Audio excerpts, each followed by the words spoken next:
अस्सलाम वालेकुम व्यूअर्स। हुकूमत पंजाब की जानब से labour and human resource department में 14 स्केल के लिए असिस्टेंट की जॉब्स की अनाउंसमेंट की गई है। इस पोस्ट के लिए पूरे पंजाब से मेल, फीमेल और ट्रांसजेंडर अप्लाई कर सकते हैं।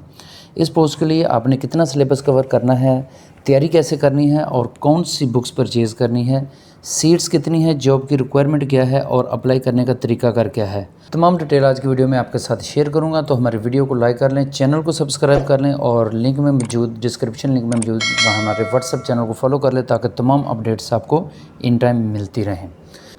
अब हम पोस्ट की बात करते हैं तो पोस्ट में हम देखते हैं कि पीपीसीएससी ने बहुत सारी पोस्ट अनाउंसमेंट की हुई हैं, लेकिन आज हम जिस पोस्ट के बारे में बात करेंगे वो असिस्टेंट की।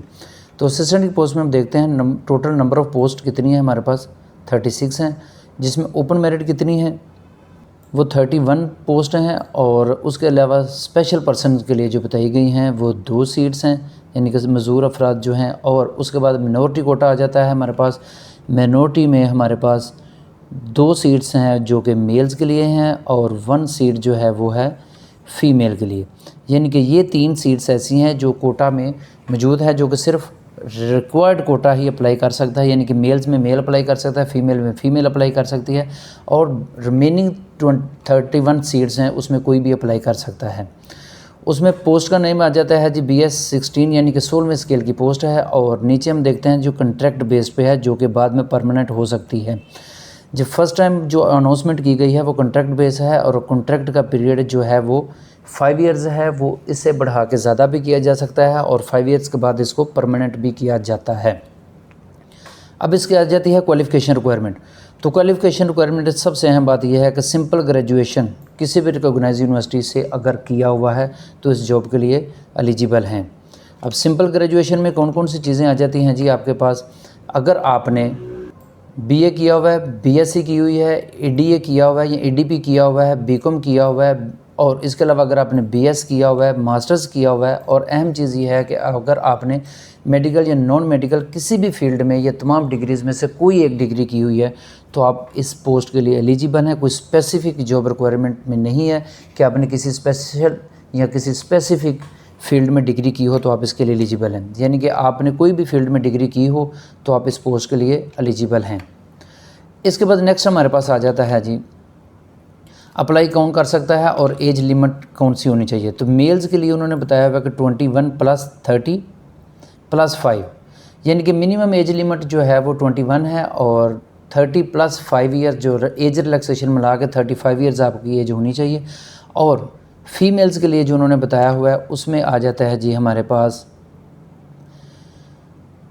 21 मिनिमम एज है और 38 मैक्सिमम एज लिमिट बताई हुई है। अगर आप इसमें है तो आप अप्लाई कर सकते हैं। इसके बाद आ जाता है जी ट्रांसजेंडर, और ट्रांसजेंडर की जो एज है वो उन्होंने बताया हुआ कि डिपेंड करता है कि उनके पास CNSE कौन सी है। CNSE में अगर मेल हैं या फीमेल हैं तो उसके रिगार्डिंग इसका अप्लाई करने का उन्हें चांस दिया जाएगा। इसके बाद आ जाता है हमारे पास जेंडर में जैसे हमने पहले भी डिस्कस किया था कि मेल, फीमेल और ट्रांसजेंडर कोई भी इस पोस्ट के लिए अप्लाई कर सकता है। डोमिसाइल आपको पंजाब का होना चाहिए क्योंकि पंजाब डिवीज़न की पोस्ट है, तो डोमिसाइल पंजाब का होगा तो ही आप अप्लाई कर सकें। और प्लेसमेंट यानी कि आपकी जॉब की पोस्टिंग कहाँ होगी, तो पोस्टिंग में आपके पास आ जाता है पंजाब में किसी भी जगह पे आपकी पोस्टिंग हो सकती है, कोई स्पेसिफिक इसमें एरिया डिसाइडेड नहीं है। इसके बाद आ जाता है जी हमारे पास सिलेबस कौन सा कवर करना है और किस तरह इसको कवर करना है। 1 पेपर होगा, इसमें सिंपल एक ही पेपर होगा, 100 मार्क्स का पेपर होगा और उसमें आपको 19 मिनट्स दिए जाएंगे। जो रिटन टेस्ट आपके पास होगा वो 100 मार्क्स का होगा और 90 मिनट्स आपको टाइम दिया जाएगा और उसको आपने इसके मुताबिक से कवर करना है। Question related to general knowledge होंगे आपके पास, जनरल नॉलेज के क्वेश्चन होंगे और पाक स्टडी के क्वेश्चन उसमें दिए जाएंगे।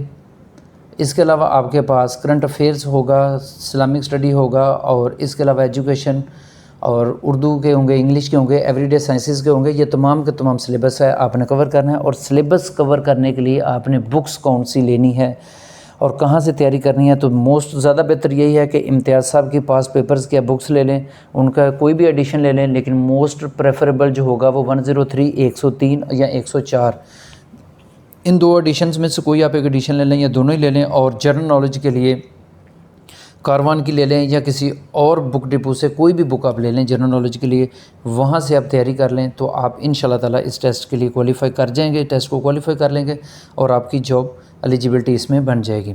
अब बात करते हैं जी अप्लाई किस तरह करना है। तो अप्लाई करने के लिए आपने सिंपल पीपीएससी की वेबसाइट को ओपन करना है।